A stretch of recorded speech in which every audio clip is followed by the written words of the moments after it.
Hello, my friends. Welcome back to Daily English Talk. I'm Emily. Today, we will explore another powerful book that can help you live better, make better choices, and of course, learn English in a deeper way. The book is called Your Future Self: How to Make Tomorrow Better Today. The author is Hal Hershfield.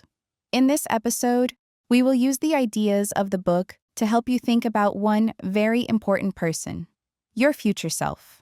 Your future self means you later in life, you in 1 year, 5 years, and 10 years.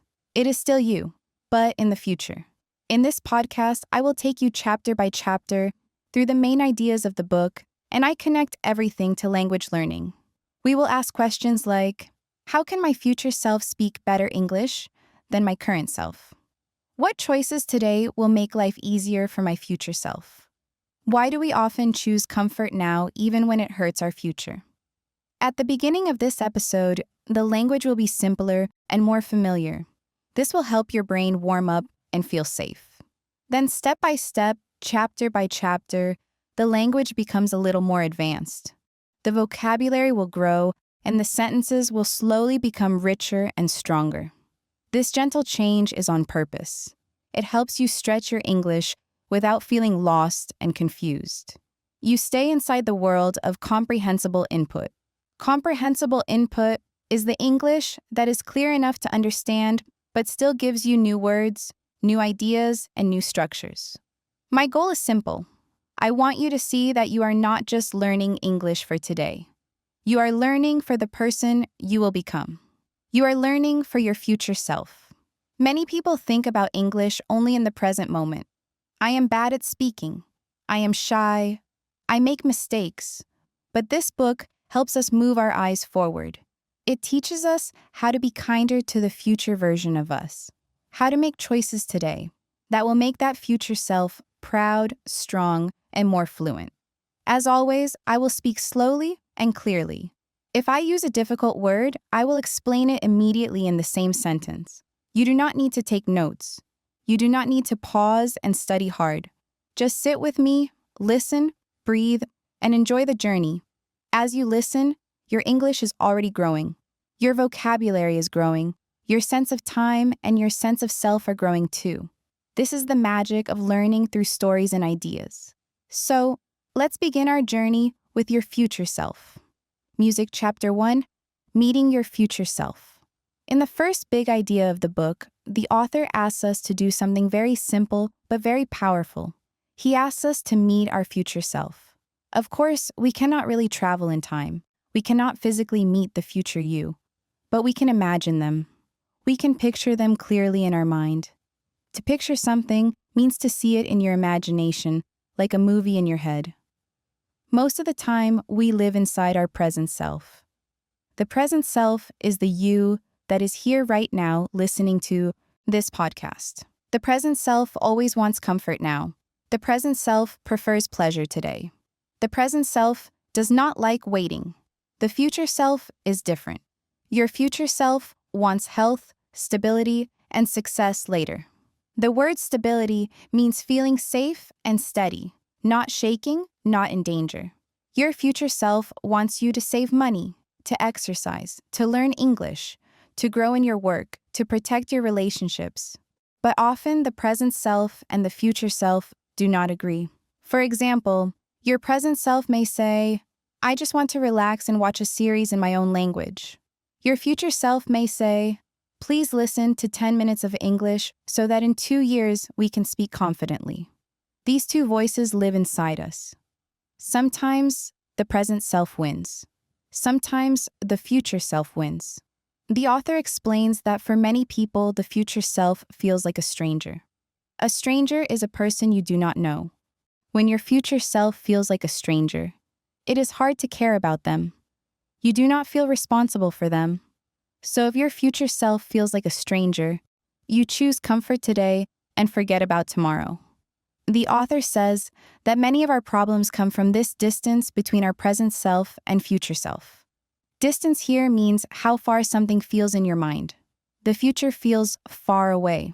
So we think it is not real, but of course it is real. One day you will be that future person.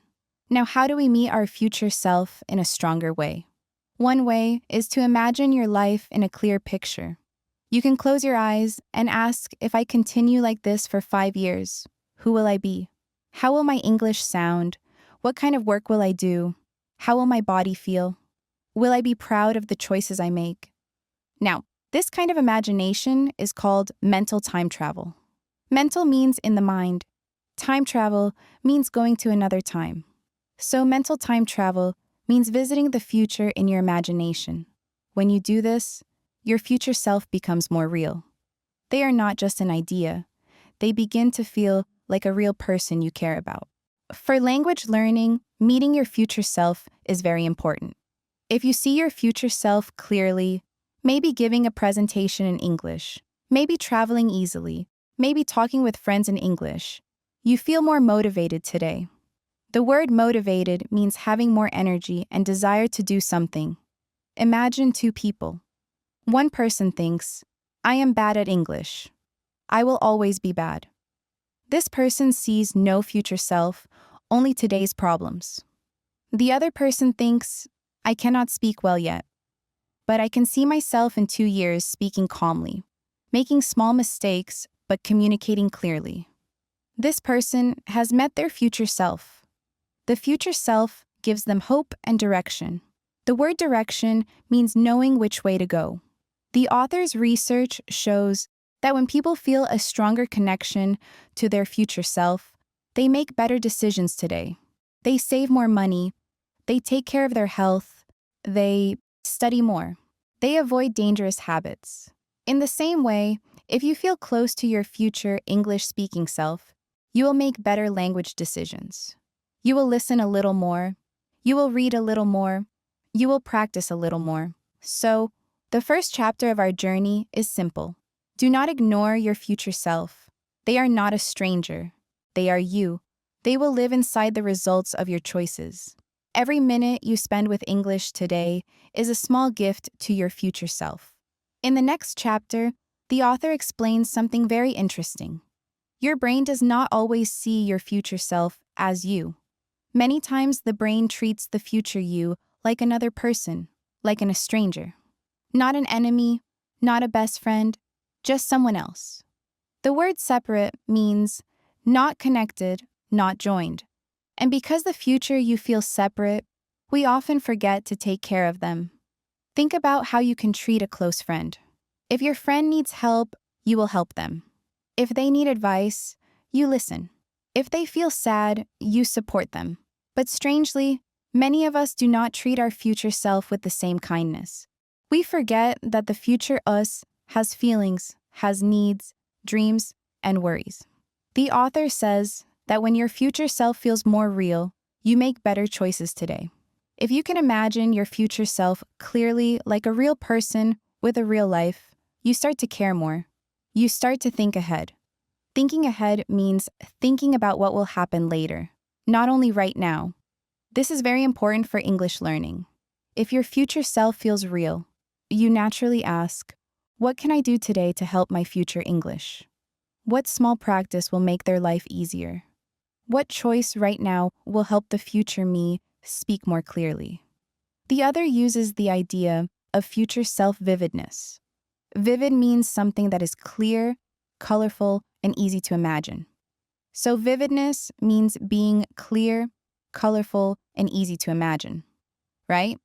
When your picture of your future self becomes vivid, you feel closer to them. They are not a shadow. They are a person. A person with a face, a voice, a room, and a daily life. Try this. Imagine yourself 2 years from now. See how you stand. See how you dress. See how confidently you speak English. Hear the calm, strong sound of your voice. This picture creates an emotional connection. Connection means a link between 2 things. And when you feel disconnection, you feel responsible for that future version of you. It becomes harder to disappoint them. Disappoint means to make someone feel sad because you did not do what you should. The author also shares an interesting study. When people look at aged photos of themselves, photos showing how they might look at age 60, they make better choices. They save more money, they eat healthier food, they study more carefully, and they avoid bad habits. Why? Because the future self suddenly feels real.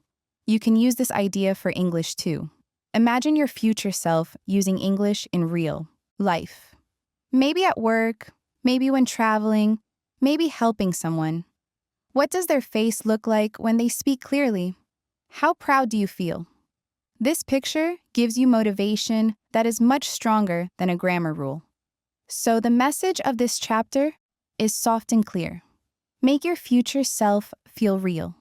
See them, feel them, understand them. When your future self becomes real in your mind, your choices today become wiser and kinder. And your English grows naturally, because now you know exactly who you are learning for. The future you, the one who is waiting. Okay, my friends. Now, the author introduces the idea of the long game. The phrase the long game means thinking far into the future, not just today or tomorrow. It means making decisions with a long timeline. A timeline is the line of time stretching from now into the future. Most people play the short game. They choose what feels good now, even if it hurts their future. But the long game is different. Here you ask, what will my life look like in 10 years if I make this choice repeatedly? What skills will I have if I practice a little every day? What kind of person will I become if I stay consistent? For English learning, the long game is everything. And fluency does not come from one big effort. It comes from small daily habits that compound over months and years. The word compound means to increase slowly by adding small pieces again and again, like interest growing in a bank account. The author says that the long game needs patience. Patience is the ability to wait calmly without frustration. Many language learners lack patience. They want fast results. They want to speak fluently in a few weeks. When this does not happen, they feel disappointed and give up. But the long game teaches us a more realistic truth. Small progress is still progress. 1 minute of listening is progress. One new word with meaning is progress. One sentence said out loud is progress. These small actions accumulate. The word accumulate means to gather slowly over time. The author also introduces the concept of delayed gratification. This is a big word. Gratification means pleasure or satisfaction. Delayed gratification means waiting for a bigger reward later instead of taking a smaller reward now. For example, your present self wants to relax and do nothing, but your future self wants you to practice English for 5 minutes. When you practice, you delay gratification. You choose the future reward over the present moment. English learners who understand the long game do not panic when they forget a word. They do not feel hopeless when progress is slow. They know that fluency is a long journey, so they keep going. Thinking long-term also helps with emotional stability. When you see the big picture, small mistakes stop hurting you. If you misunderstand something today, it does not harm your long game. If you skip one day, it does not destroy your future self. The long game is flexible and wide. It gives you space to breathe. Okay, my friends. Now, we enter chapter 5 of your future self. So far, I have talked about how the today you and the future you sometimes feel like two different people. In this chapter, we learn how to connect them so they feel closer and more united. The author explains that many people feel a big distance between who they are now and who they want to be later. This distance is not about the body, it is about the mind. It is about how we think and how we feel. When this distance feels big, we lose motivation. We tell ourselves the future is far away. It does not matter what I do today. But this is not true. Everything you do today shapes the life your future self will live. To help us fix this problem, the author talks about an idea called future self-continuity. The word continuity means a smooth, connected line, something that does not break. Future self-continuity means feeling that the you today and the you tomorrow are the same person on one long journey. When this feeling is strong, your choices today help your future. When this is weak, you choose easy comfort now and ignore tomorrow. So how do we make this connection stronger? One simple way is visualization. Visualization means using your imagination. using your thoughts to see clear pictures in your mind. Imagine your future self in a real situation, at work, in a meeting, on a trip, or speaking English with confidence. When you imagine this clearly, your brain starts treating that future self like a real person who needs your help. Imagine this moment. You see your future self sitting in a room with people from different countries. Someone asks a question. Your future self answers calmly with clear English. They smile because they understand every word. Your future self feels proud and confident. When you imagine this clearly, you feel closer to that future version of you. And when you feel close to them, you naturally want to help them. Another simple way to build this connection is through small actions. Just think of small actions that show care. For example, listening to 2 minutes of English today is like saying to your future self, I am helping you. Reading one short paragraph is like sending a message to your future self, I'm building something better for you. These small actions matter. They are important. They create micro progress. Micro means very small. Micro progress means tiny steps that slowly bring the present you and future you closer together. Many learners think progress must be big and dramatic, but tiny steps are often better because they are easy to continue and they do not create stress. For example, repeating one English sentence every day for a month will help your memory more than studying grammar for 1 hour and then stopping. Smaller steps add up. So the author says that the strongest connection between present and future you is built with 3 simple things: imagination, kindness, and repeatable actions. Let's talk about kindness. This is also called compassion. It means being gentle. It means being gentle with your future self. Imagine your future self at the end of a long day. Your future self is tired. They need English to communicate. When you practice for even 1 minute today, you are helping them. You are giving them strength. Imagine your future self. Your future self needs English to communicate. When you practice for even 1 minute today, you are helping your future self. You are giving them strength. So the message of this chapter is simple and soft. Your future self is not far away. You can reach them through imagination. You can reach them through tiny steps and small daily acts of care. Every minute you spend with English today is a gift to the person you will soon become. Okay, my friends, now we have reached the end of our long journey through your future self. In this episode, the language began simpler and became more complex, just like your own journey. At first, things felt softer and easier. Then the vocabulary grew, the ideas expanded. Thank you so much for staying with me through this long, thoughtful journey. Thank you for listening slowly and with an open heart. Thank you for choosing to grow. I'm Emily, and this is Daily English Talk. I'm proud of you, truly proud. Keep listening and keep practicing. Your future self is smiling because of you. Bye for now.